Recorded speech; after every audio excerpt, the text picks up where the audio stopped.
Morning. So sobrang sabaw pa. So we're here in Sigma. So Sigma is an event in the intersection of betting, esports, and Web3. So me, I'm here for esports, but obviously with Rivalry as a partner, hopefully I get to represent them here as well. Uh, for me, I'm just sleepy. That's the reality. I don't usually wake up as early as how I woke up today, and because of that, I'm not as good in terms of my headspace. Anyway, looking forward to talk with my fellow panels, and hopefully this goes well. We're staying with the theme of sports books and esports in the Asia region all morning, and now we're going to turn our attention to a very important question. Esports of today, is it just a distraction or a new vision for all sports? Hi guys, I'm Tryke, Gutierrez, the CEO and co-founder of Tier 1 Entertainment. It's also the company that owns Blacklist International, which is an esports team here in Southeast Asia. Currently, we're in 5 countries, and we also manage 1,000 KOLs across the region with 500 million combined following. There's some tremendous numbers. Now we're going to get some different perspectives, I hope. Let me start with a question, which is, how do you see the state of esports today? Which is a sweeping question. Please choose how to answer it. Maybe Track, I can start with you. So for me personally, I started out in esports around 2010 as a player, and I think generally the ecosystem has really grew since then. From all the PC days of mall events, tournaments, and all that. Eventually, it got into arenas, receiving multi-million dollars in venture investments, and to now, people saying that it's becoming a bubble and popping in the West because the numbers have not really shown in terms of monetization, right? But I think here in Southeast Asia, the story is really different. It's because, for one, there is the whole mobile esports industry that exists here that doesn't exist in the West. So, for instance, in 2017, the total viewership of esports in terms of hours were around 950 million. Actually, in 2021, it's around 3 billion already, and 950 million is coming from mobile. This is excluding Chinese platforms, right? So I think in terms of what esports is today, it's not just what we know of, which is console and PC. It's also mobile, and there's a lot of institutions right now that have established themselves in the space. Meaning, like broadcast organizers, all of these things have really matured in a way after a decade now. So I'm a big fan of numbers, and we performed multiple researches based on how much volume does the sports betting take from all sports betting. And per statista in their researches, it's about 5 to 10% of the whole sports betting in the world currently when we are speaking of the regulated markets.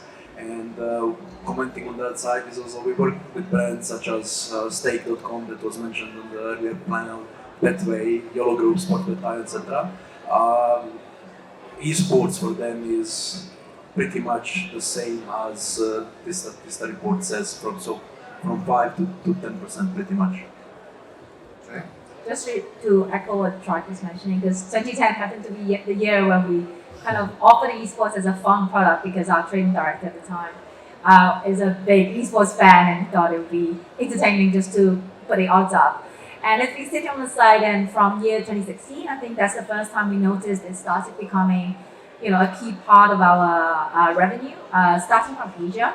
And since then, the growth never stopped. During COVID, we saw 40% growth in esports turnover when nothing else was on.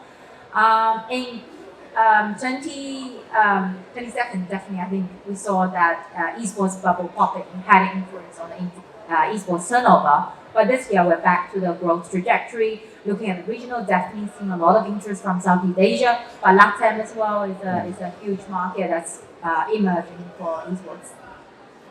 If I may add, I think the biggest esports skyrocketed during the COVID, right? Because there was no other events being played out, no football, no basketball, nothing else. So if you're looking at the chart, it skyrocketed. Before that, it was steadily growing, right? Year by year, then it skyrocketed, and now we are coming back to the Jane said, to that trajectory with it grows exponentially, but slowly, not major jump as in COVID. So we've got an interesting mix. I'll come back to the regional differences in a moment, if I may. But obviously, Pinnacle has a wide portfolio of traditional sports as well as esports, and that T-sports definition. Um, where do you see the two? Because I mean, the panel is about the difference really between esports and T-sports or traditional sports. What are you seeing across your customer base in terms of performance, in terms of appetite, and then we'll come back to regional in a moment. I definitely think there is a good crossover. Obviously, on the side, for us, we offer different verticals of products, including casino as well. So you kind of wish you could cross-sell between different products. So between esports and traditional sports, we see over 80% of our esports players, they also bet on traditional sports. But definitely, when you look into their customer behavior, then when you really want to grow that esports turnover, you do need to kind of speak to a different community. So they could be placing one or two bets here out of interest for big events. But for the ones who seriously bet on esports on a regular basis, that's a community where you do need to put different attentioning and put in different marketing efforts for. I'm not an operator, so I do not have these kind of statistics, but I strongly believe that demographic between traditional sports and esports is a lot different, and that esports players do not tend to bet too much on regular sports. So, and in my opinion, the esports bettors are more valuable because per some statistics, again, average bet for esports is much higher than traditional sports, and it also comes with these younger demographic, they are getting used to with telephones. My kid, which is like 3 years old, he takes a phone, right? So they grew up with computers, with video games, with everything, and they had this love for this IT industry. So most of them became, IT engineers that are doing good work, that have higher income than the regular guys who are, let's say, 40, 50 years old, and their buying power is much bigger than these traditional bettors in traditional sports. This is why I think that from the perspective of average bet, they are much more valuable than the guys in the traditional sports. So it's an interesting change in dynamic here from 80% crossover to very different audience. Tryke, you come from a very specific esports background. How do you see the parallel between esports and traditional sports, or do you not see it in this market space? I think generally it's just a conversation of attention for me. Obviously, like every person has a finite, like hour of entertainment time. Like generally, and I feel like if you are betting on something, you would need to be invested in the whole of its ecosystem, right? Whether you're a casual bettor or a hardcore bettor, you still need to have a general understanding of what you're betting on. And I feel like if you are someone that follows sports, obviously that's what you're going to bet on, right? But with Gen Zs and millennials, in of our generation, we grew up watching and playing video games. So I think it's really the difference between what are you interested in, who do you follow, what type of leagues do you really like follow, and who are the types of athletes do you also follow, because like in the old day and age where people only follow basketball and football. Obviously, we all know Messi, Ronaldo, Michael Jordan, and all of these people. But we have kids now who actually follow the likes of Dendy or like the new generation Dota players and the CS:GO players. And because of that, if you're invested in that emotionally, then at times you bet on it also financially. So I guess it's just a natural, organic transition of entertainment consumption and how do you invest your money into what you believe in. So I wanted to add that, I believe the biggest crossover are these e-simulators, and I think you might agree with me because you are offering them as well, right? So we have these e-simulators where we are simulating football and basketball, Trojan, FIFA games, NBA 2K games, and what we see from volume perspective, from turnover perspective, is that where there are no championships being played out, like now in the summer, there is no content, right? People tend to bet on these because they are very close to the traditional sports itself. familiarity is a big thing there, definitely. Tryke, you talk about audiences and the difference between traditional sports and esports, but when I look at esports, I see lots of different communities who don't cross over even within esports. So there's a CSGO community, and I use community in the widest sense here. The CSGO community, a League of Legends community, a Dota. Is that ever going to be a crossover, or is that very much completely different audiences? I think generally it's a different audience altogether. I think the answer for me is an answer that I got from one of the panels I've been to in Dubai.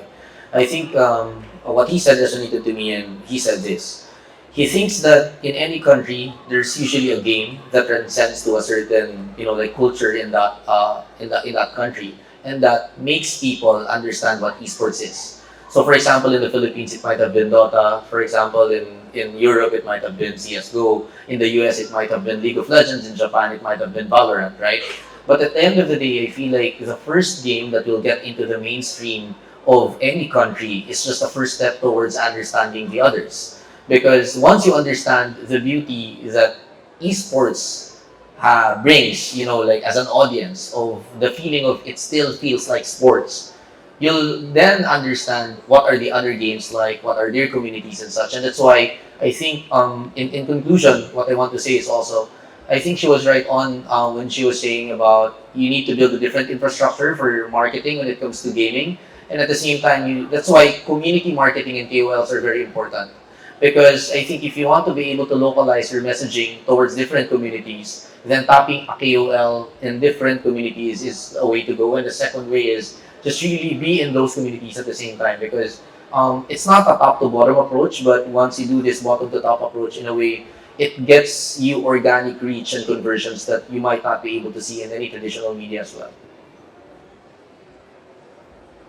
Speaking about the titles itself, I think it's tied to regional things. Like this is very comparable to traditional sports. For example, in US, MLS is not as popular as NFL, right? And in Europe, basketball is not as popular as football.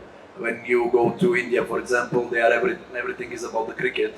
So in the games itself, it's pretty similar. So Dota is popular in some regions, League of Legends is popular in some regions, CS:GO or now Counter-Strike 2 that is coming out will be popular in some regions. It really depends on the mindset of the current of the people in the specific regions. And I think that this is one of the factors that is really comparable to traditional sports.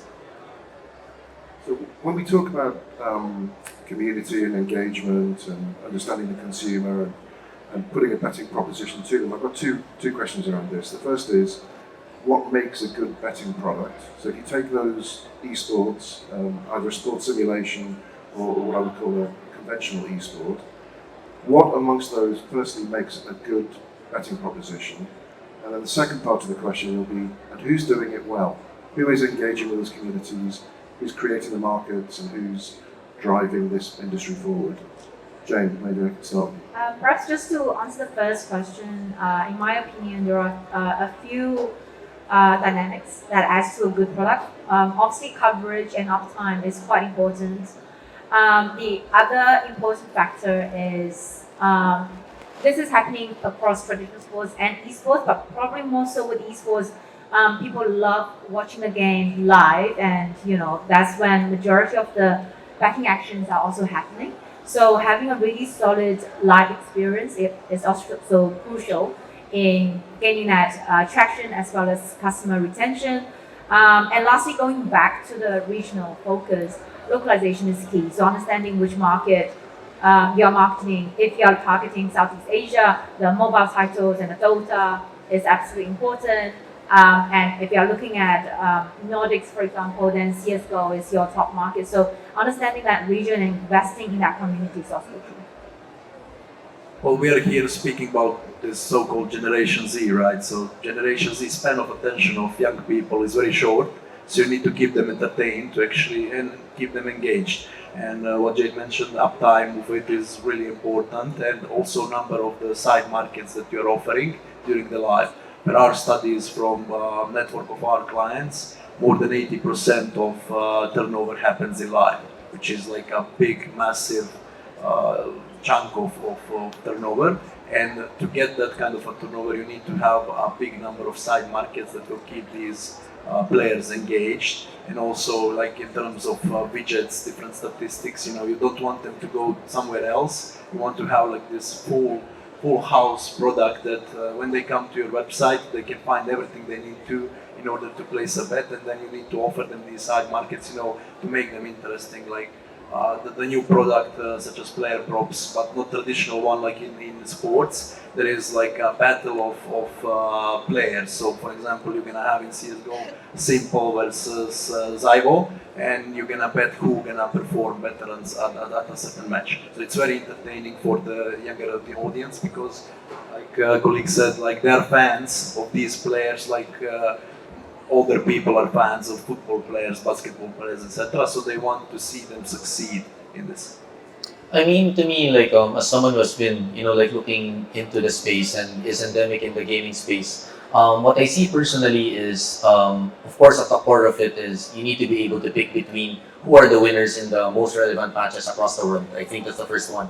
But I think the second important point in terms of a product is really the fintech part of it, because at the end of the day, like how do you bet on in these betting sites are very important too, because especially if you're in Southeast Asia where credit card penetration is close to nothing, then it's very important to be working with multiple fintech partners for you to be able to have that access towards your community.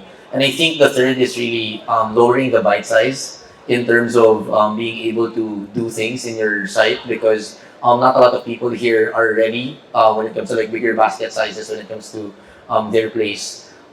In terms of the player, I think I'm biased because our partner is Rivalry, but for me, like Rivalry has really played a huge part in terms of the esports ecosystem here in this region, just because they've done a lot of things that are very organic and at the same time have really converted into business as well. One example is, for example, we did a Dota 2 team together in which we announced that we're doing an all Filipino team. So that definitely resonated in terms of like the Filipino culture differently, just because in a country that people believe in their own talent, right? When you put up a all Filipino team like that, then people just follow you, and they will eventually follow, like the organizations that follow them. Beyond that, they've been doing a lot of shows and all of these influencer marketing activations that have been, I think, that are doing well generally. That's great. So, I mean, Rivalry, great example of a company that's come in very specifically to the esports world, taking some lessons from traditional sports, but not actually coming from that heritage. Whereas, Vlad, your customers typically are sports books with traditional sports who are adding esports to it. Is there anything that you can see that's different about the way that Betway or some of your other partners behave that will be a lesson for other people to take? I think you need to make a dedicated team. Especially marketing is really important there. You need to have a team of marketing people that actually understand the ecosystem. I saw so many brands that they have these senior marketing people that are very good in traditional sports, and they want to use them in esports. But because they are so long in traditional sports, they fight with the time that is coming. So they tend to fail because they cannot adapt to the industry that is rising. So I think the biggest challenge there is to actually in esports world, and esports, it's a new thing, right? So like in the beginnings of the traditional sports, you have a lot of shady people and people that are there for the fast money, and you need to be aware of those kind of people. So I think the biggest challenge is to find a proper people who can actually get the things done. And I think this is the biggest challenge for all of the operators out there that are doing esports marketing. Jane, you must have come across conventional trading directors. By conventional, I mean people in their fourth grow up on horse racing or football as a core sport. How do you persuade them that esports is the new thing? So it really depends. Actually, I think just to can on both of your comment earlier. So we happen to work very closely with Rivalry as well, and we also work with some, because Pinnacle has a B2B arm. We also work with some traditional sports books. So we definitely have seen different mindset for people. I think the key is whoever's driving that marketing, they need to have that esports background. So we have seen the likes of Rivalry, they come in, they understand esports, and they did the right thing every step of the way, and they're spending their marketing dollars smartly. But we're also seeing big brands, they came in, they kind of had the traditional sportsbook mindset where, put the logo in front of the jersey and hoping that it's going to be a successful marketing campaign. Unfortunately, that's not how it works with the esports audience. They would like to see whoever's pushing that marketing being dedicated and show their commitment of investing into that community. So when they come in with that mindset, the likely scenario is they spend a lot of money, but they don't see the results, and they think esports may not be their thing. So I think it's kind of like a hand in hand. When you're talking to someone who understands esports, it's an easy sell. But if they are coming in with a mindset that doesn't necessarily fit in with esports, then it's they when they don't see the results, it's hard to convince them. I mean, a term that's often used is authenticity, and Gen Z, in fact everybody, it's not a Gen Z specific thing, everybody can tell when somebody is sincere, or a company really actually is behind something rather than paying lip service to it. So I think authenticity is coming across from what all three of you are saying, that you need the right people in the marketing team, you need the right betting product approach, and you need the right understanding of your consumer to make it work. One of the things that I think esports can learn very much from traditional sports is integrity and making sure that markets are secure and the games are safe. How do you see the status of that at the moment across the esports landscape? Is it a problem? Is it a perceptual problem, or is it not a problem at all? I think it's definitely still a very real problem, and more so the case in certain esports titles compared to the rest. And especially, when we are working with our clients, especially brands, it's something that we kind of help them along the way as well. For example, when you're doing a esports marketing campaign, it's very important that you ensure the integrity side is also covered, because the last thing you want is to portray that wrong image where this is a betting brand and you come in, there's some doubts as to how clean the marketing campaign you're doing is. So we have a dedicated esports integrity team, and we work quite closely with the likes of ESID, who monitor the integrity of the esports side, and I know that at Ording you do the same. Yeah, I mean, let's be real. Integrity, you can fight it, but integrity is issue even in like traditional sports, especially in lower tier leagues. And the big disadvantage, like not disadvantage, but in esports, the issue is actually online gaming. So where you have online competitions, players playing from home, it's very hard to monitor it. What we are proud of is like actually we take integrity very serious, and like Jay mentioned, we collaborate also with likes of ESIC and between us as well. So we communicate. Our risk team built a quite extensive list of blacklisted teams, players, the ones that had integrity concerns, where we could show like toxic traffic that are related to either match fixing, either cheating, etc. There was this issue in Peru on Lima Major where the team got banned, where we also played a very active part in it, like finding it out, communicating with the organizers, with the ESIC. And I think the biggest advantage of it is that if the whole industry works together, so all the operators, tournament organizers, suppliers, if we combine the forces and cooperate on this side, that together we can actually make the things move forward, because we all have different data sets, right? From multiple brands, from multiple segments, multiple regions, and if we can combine these segments and notify each other when these kind of things are happening, I think that we can raise the integrity bar by far. I think for me, it's a very important time for esports, because I mean these things will eventually happen just the way it happened in sports, right? But at the end of the day, I feel like with the game publishers now wearing the league owner's hat, because it wasn't like that before. When esports started, games were available. There were third-party organizers organizing for the games, for esports competitions, right? But now, with the games being the league owners themselves, I think what changed is really they can really put their foot down when it comes to banning and really stopping these people once they're caught. So I think that's very important, because I mean, at the end of the day, you can put a ban on a certain person and they'll never ever play the international or any other like big ticket tournaments out there. So I think that alone is good as a step forward, but definitely there's a lot to improve in terms of that aspect. We've got 5 minutes left. I'm going to come to the audience. This is a tremendous panel with a ton of knowledge across a whole sphere. Any questions for the panel?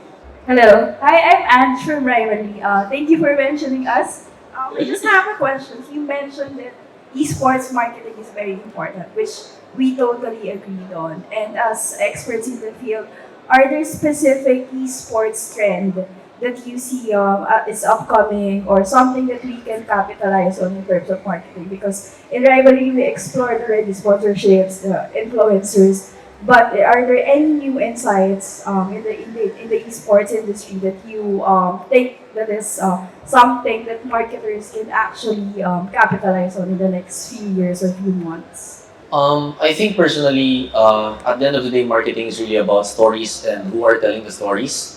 Because I think authenticity can be bought by getting the people who should be telling the story.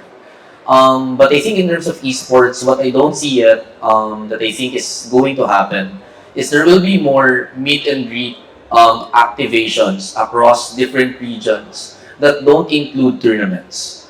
It's because right now, watching an esports player is just watching them in tournaments online. Offline, you'll see them, but they're in the stage and you'll never really get to interact with them, right? And I think esports can learn a thing or two with the traditional sports way of there needs to be an actual interaction between the athlete and the community. So I think activations that Ronaldo has done, Kobe has done, like all of these superstars have done in different markets where they just go and meet their fans, I think is something that we haven't seen in esports and hopefully like we see in the future. I would actually fight it. I think that esports players engage in much more efficient way than traditional sports players, because if you are looking at competitions, and I like, for example, what Rivalry did, where I think it was in Brazil with the mascot, where it was engaging with everyone. In esports, players are running through the crowd, saying hello to all the fans. And if you go to football stadium, if you go to basketball stadium, these fans, they cannot interact with the players. They cannot come even close to them. And even when they go, like you mentioned, Ronaldo and others, even when they go with the fans, they have a ton of security around them, etc. Like esports players do not do that. They actually interact with fans in much more efficient way because they are behaving natural and not like superstars. So I think I would find that these sports players are actually doing it much better than the traditional sports players. I can agree to that. Maybe just 2 cents to Anne's question. I think one from a product perspective. So one thing esports is different from traditional sports is it doesn't follow a regular calendar for a lot of titles. So for example, in year 2022, we saw a dry spell of esports events, right? And that definitely has an impact on the turnover. Whereas this year we are seeing, there are more events happening. There are some massive ones that's just coming out by ESL. There's a massive React Masters that's happening right now. And Valorant as a new title has a huge potential. In CSGO, this new CS2 is coming out, and hopefully that's going to revive the turnover. So that's just on the product side. And from a marketing side, I think there are also some opportunities in creating your own tournaments, campaigns, just to fill in the gaps. Lots of different insight. Thank you very much. Please put your hands together for the panel. Absolutely. Thank you so much to Paul and his panel this morning. As Paul's just mentioned, if you have any questions as these guys leave the stage, please do stop them. Just ask them anything that you have. I know there's a gentleman with a question here. Hello, nice to finally meet you. Good to see you.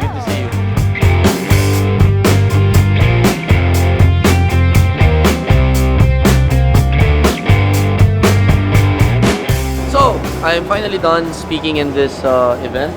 So, just to give you an overview of so this is the second floor, right? So, I believe I was here.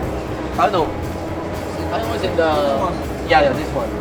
I was in this stage, the startup village and the esports zone, and here are some of the, let's check out the guests here. So we have some exhibitors like Ada, Dynasty Group, Let's Do Best, and of course the very controversial logo right there. Well anyway, thank you so much for listening. I'm not sure if you learned a thing or two, but hopefully like you did. Lately, I haven't been really putting up vlogs that share my personal journey anymore in terms of the company because I'm really busy. So like hopefully like at least with this small content that I put out there, you still get to see what I do. So that's it.